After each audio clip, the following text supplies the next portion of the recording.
Media sosial dihebohkan dengan beredarnya video diduga Lurah Kurau Pagang, Kota Padang, Sumatera Barat, tengah asyik berjoget dengan penyanyi atau biduan. Melalui unggahan di akun Instagram @matarakyat_sumbar, Selasa 7 November 2023, memperlihatkan diduga Lurah yang menggunakan kaos dan celana jeans itu terlihat memeluk dua biduan. Tak hanya sekali, diduga Lurah itu berulang kali memeluk perempuan tersebut. Bahkan diduga Lurah tersebut juga terlihat memegang rokok. Diketahui peristiwa tersebut terjadi saat kegiatan pengukuhan Ketua Pemuda di Kota Padang, Provinsi Sumatera Barat pada 28 Oktober 2023 lalu. Wali Kota Padang, Hendri Septa, mengaku geram dengan tindakan Lurah Kurau Pagang, Kecamatan Nanggalo, Kota Padang, Sony Sandra, yang kini beredar luas di media sosial itu.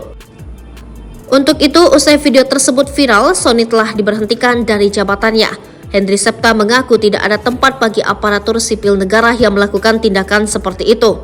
Lebih lanjut, ia mengatakan sebagai wali kota tak mau main-main dengan tindakan yang dilakukan Sony tersebut. Ia bahkan menyebut sudah tidak ada tempat bagi lurah seperti Sony di Padang.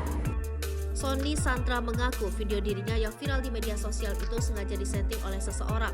Sony mengatakan saat itu diundang pemuda Durian Ratus Kurau Pagang dalam kegiatan kepemudaan. Dikatakan Sony di acara tersebut juga turut dihadiri banyak pemuda. Ia membantah disebut memeluk biduan dalam video yang beredar.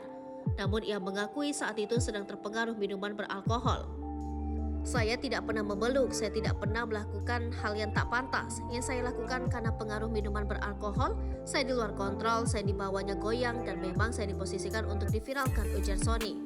Ia mengatakan mengetahui sosok yang merekamnya itu. Bahkan ia juga menyebut aksinya itu bertujuan untuk disebarluaskan. Tujuannya memang disebarkan, saya tahu orangnya, kata Sony.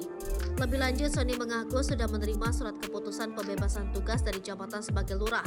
Selain itu, SK pembebasan tugas sebagai lurah sifatnya masih sementara karena akan diperiksa di tingkat kota. Namun hingga kini ia belum pernah dipanggil untuk pemeriksaan oleh Pemko Padang. Hukuman dari Pemko sudah saya terima, pemberhentian sebagai lurah, ujarnya. Ia menambahkan informasi yang tersebar tidak sesuai dengan fakta di lapangan serta ada dalang di balik kejadian ini. Sony juga menyebut video yang kini beredar luas di media sosial itu mencemarkan nama baiknya serta keluarganya. Meski begitu, ia mengaku akan ada waktunya untuk membuktikannya. Ada dalang di balik ini dan saya sudah mengetahui orangnya, tapi ada saatnya nanti biar Allah yang balas, katanya.